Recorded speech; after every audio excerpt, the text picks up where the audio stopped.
Almost 40% of women in South Africa experience lifetime physical and sexual violence. This is one of the findings revealed in the first national gender-based violence study by the Human Sciences Research Council. The country has some of the highest rates of gender-based violence in the world, including rape, femicide, as well as domestic abuse. So let's expand further on these findings. SABC News reporter Hasina Gori joins us in studio. Hasina, certainly very disturbing figures that are coming out from the study, information that's coming out there.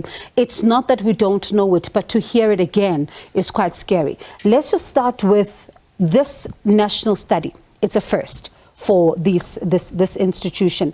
But let's look at how it was conducted and how then they did the sampling.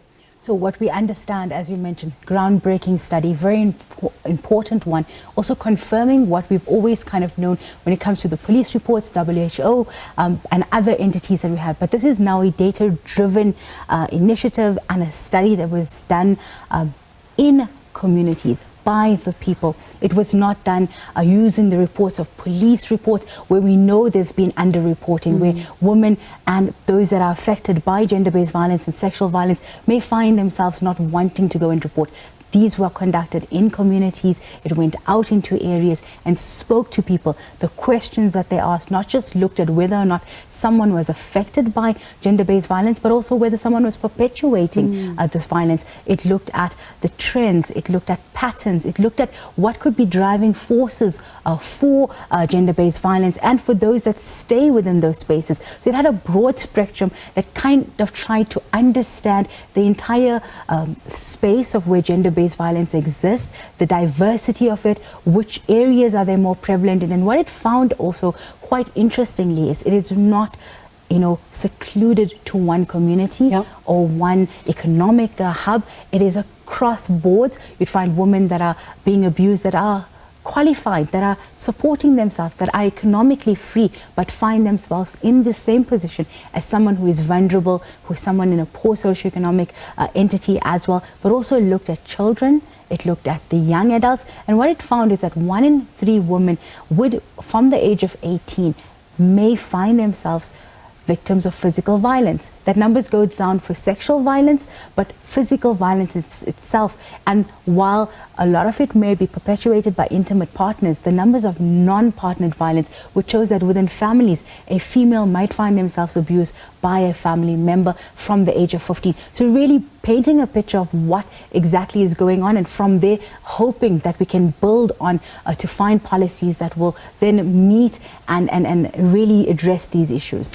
And especially when you hear of, a 58% of women who are saying that they did experience abuse as children. It really just tells you how deep they were drilling into some of the conversations. But there's something that's interesting that, the study also found is that controlling behavior, for example, which indicated that 57.6% of women experienced this in their lifetime. And alarmingly, 77.2% of the men say that they've perpetrated this.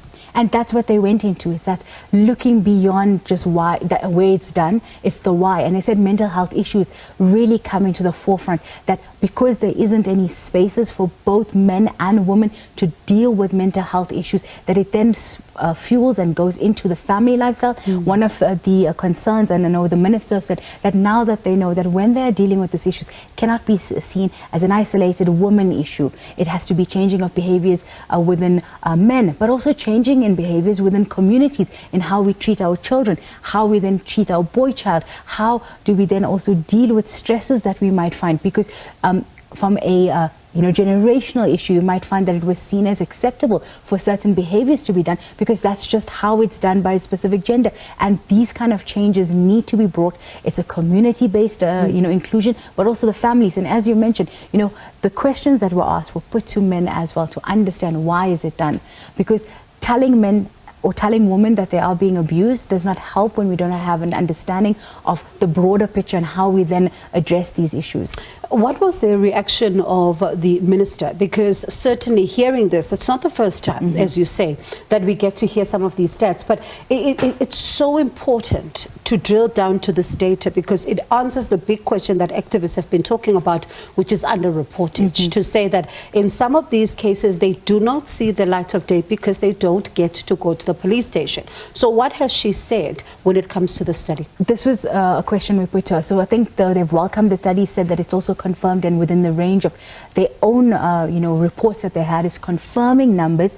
But I think what for them also was alarming was the vulnerable groups. That are two that were identified. One is people living or persons living with disabilities, and young black females, which are the two vulnerable groups that need to be then focused on. Socioeconomic issues comes into play, but also societal issues when it comes to those that are persons living with disabilities, where they find that they are locked into the homes with their perpetrators and they're not given support, they're unable to report. But underreporting comes in, and we've done multiple stories, over the years, specifically around 16 Days of Activism and Women's Day, and women say that they find secondary victimization when they go into places like the police station, like the justice system, where they find that they are treated a specific way. And this is where the minister said that needs to be more training, more sensitivity, more use of data and evidence, instead of just relying on the testimonial and the evidence from a victim, to also rely then on DNA samplings, on tests that can be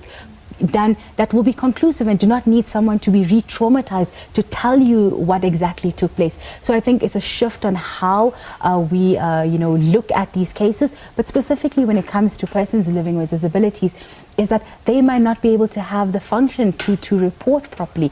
And that is where we also need investigating officers to rely on different formats, specifically evidence. And that's it where also we look at our police and our investigations, where we need more speedily done tests, so that they're not waiting years for DNAs to come into. And these all play a part in why people report or don't report, why people feel that they will get assistance, and whether they can even rely on a shelter system when they find themselves in these economic places where they're unempowered and don't know where they can go to. And their perpetrator is also the one ensuring that they have a meal or a home over their head, and they have young children. So there were many different scenarios that they explained.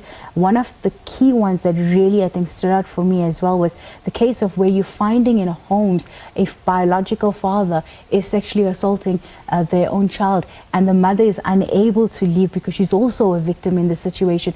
And these are some of the cases where the minister said they need to really, create better policies.